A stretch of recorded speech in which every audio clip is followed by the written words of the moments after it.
creating a video production budget. Our budget's a little bit different than traditional budgets like you would have for your home or your business.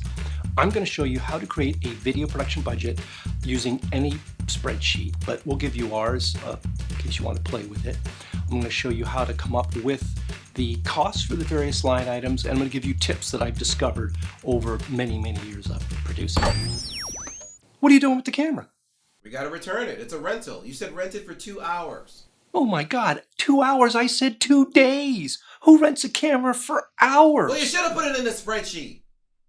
If you like this video, please subscribe and click that little bell for notifications when we release a new video.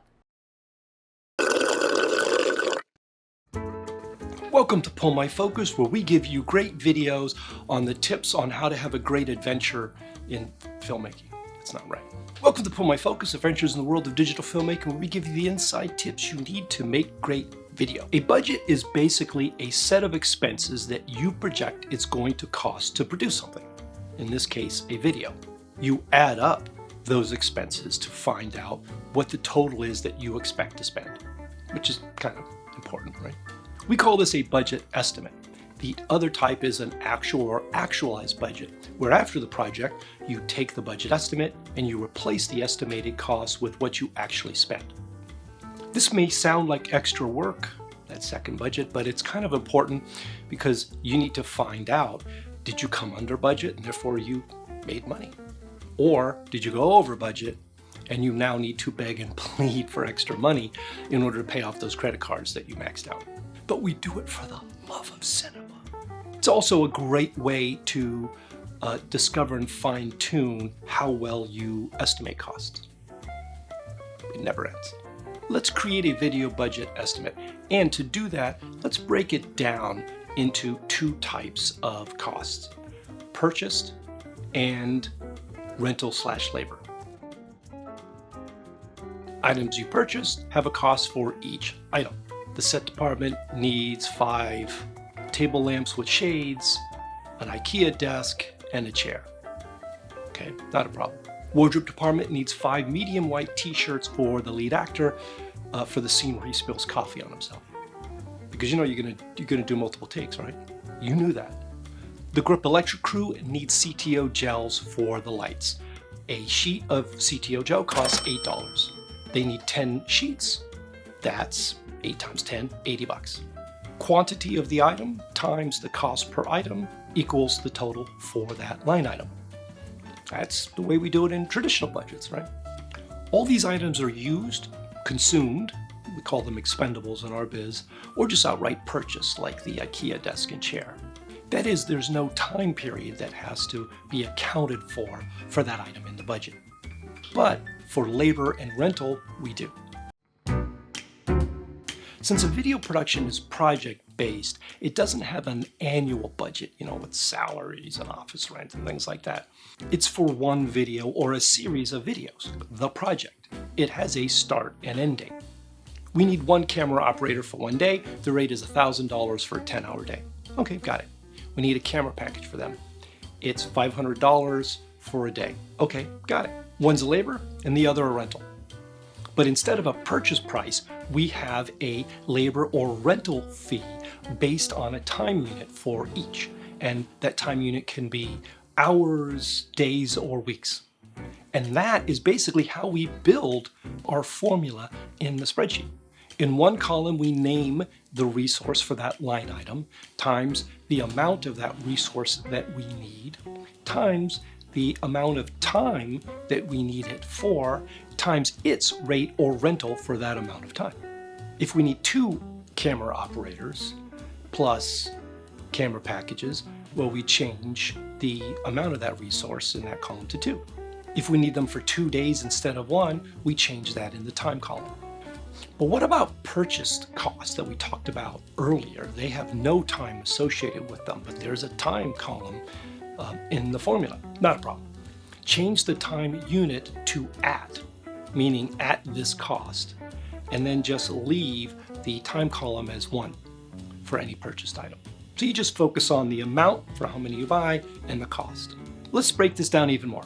In film and video, we have 3 phases to a project. Production, where we shoot the video.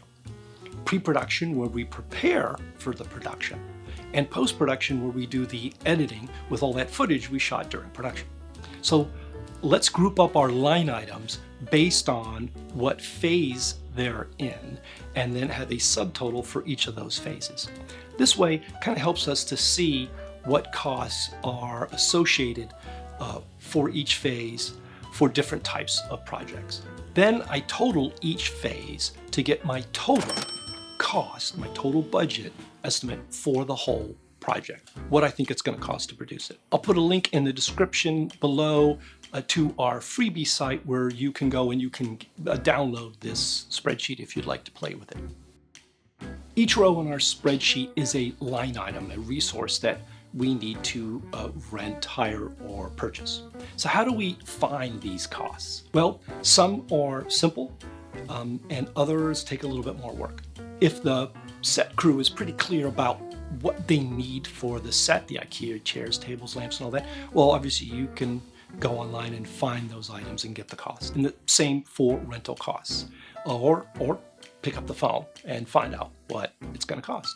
Now, some costs might be tough, like say for the Grip Electric crews, there's so many different lights and gear that they're going to need. You can call up rental houses and find out what the rental costs are for the fully loaded Grip Electric trucks that they have. They have them from vans to trucks all the way up to big rigs. Pick one that you or your gaffer key grip feel will fit the project, and base your estimate cost for that item on that rental truck. What about labor though? Well, with experience over time, you start to know how long it's going to take to produce various aspects of a video project. But even now, I still double check with whoever I'm working with. I'll call them up, I'll go over the scope of the project, I'll tell them what I think it's going to take, and I'll find out from them what do they think it's going to take. I might find out that because of some new software, it's going to take half the time, or it's going to take longer than what I thought for various reasons. If you're not in the hiring phase yet, speak to the people that you plan to hire, or just people you know in the business, to find out, hey, I'm trying to put a budget estimate together and I need to know how long it's going to take to do this. What are your thoughts on this? Find out the time they think it will take, because they're the experts at doing it. And it's a great way to get experience about what goes into producing that aspect of the project, right? The editing or the motion graphics or special effect during production. And it'll make you better at estimating budgets. Now let's talk deals. If you know you're going to be buying something in bulk, like 1,000 donuts for your crew, well, you come talk to me because I'm going to sell you the most expensive donuts. No, don't do that. Have conversations with your craft service person or donut places and find out if there's some kind of bulk deal that you guarantee you're going to, that they'll give you, because you guarantee you're going to be buying in bulk over some period of time for your shoot. And this can be the same for rental houses. If it's a slow period traditionally in the year for them and their gear is just sitting there, they may be open to renting for a lower fee to you because at least the gear's out making money, and they're also creating a relationship with a new client who potentially could be big or get bigger gigs later on, and then use them on a regular basis. Because one thing for sure is good vendors save your butt. And finding them and creating great relationships with them, and them creating great relationships with customers, is a pretty big deal. Something always goes wrong or unexpected comes up, and will, in a video production. And this is why you need a contingency. What is a contingency?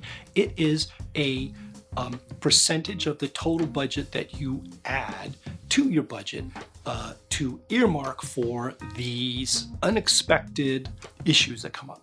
This is money you try your best not to spend unless something bad goes wrong, goes over cost, something unexpected comes up.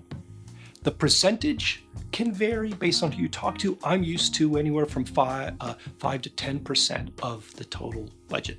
So if your budget, when you total it, is 1,000, then you're talking $100 contingency. That's not so bad. If your budget's $10,000, your contingency is $1,000, 10% of that total. Trust me, don't try to produce without a contingency. Something is going to come up, something is going to go wrong, and you're gonna need that money. When you rent gear, even if you only need it for a day, usually that's all they charge you. They will give you a free day, that is an afternoon, to pick up the gear, and a morning to drop off the gear. So generally that doesn't cost, it isn't part of the rental, but you do need a person to go pick off and drop off that stuff. Even if it's borrowed lenses, right, or one of the other online sites, you still have to box it up, take it, to UPS or wherever to get it shipped, right? Insurance is a part of life, and it's a part of business, and it's definitely a part of ours. You cannot rent gear without insurance. And you need to send them that certificate, right? They have to know that you've got insurance that will cover their gear up to a certain amount. You will need a liability insurance to step into a location in order to shoot there. And more than likely, you're going to need insurance just to get a permit to shoot on the street in the city or wherever you live. Now, you don't have to get insurance for the whole year unless you shoot a lot. Some people do that. They get liability insurance for the whole year. But you can get insurance for just the period of time of your shoot. And that's what we do. And it could even be one day. I've used Thimble to get insurance for liability insurance for a one-day shoot. And I've used Insure My Equipment. They insure my equipment for the whole year, but I've used them for insurance policies in order to rent gear from specific rental houses. And you can either call them up or go online to find out what those costs are going to be so you can put them into an estimate. They're great for that. So you can go through that whole process without actually getting the policy, just to find out what's it going to cost. Depending on the type of project, there will be rounds of edits. For the commercial work we do, it's usually 3 rounds. You might be doing a narrative project of your own or for someone else, but either way, you need to be clear about the scope of the project with whoever's editing it. How many rounds? An assembly edit, maybe initially, and then a first, second, third round. So be clear about the scope of editing so it doesn't go on and drag on forever.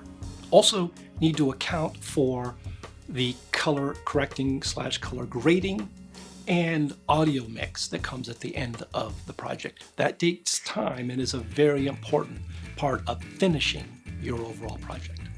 Thanks for watching. Don't forget to check out the link in our description below if you want to download our free spreadsheet and play with that we were using in this video. And let us know if you have any questions. I know I covered quite a bit in the comments below. Thanks for watching, and make great videos.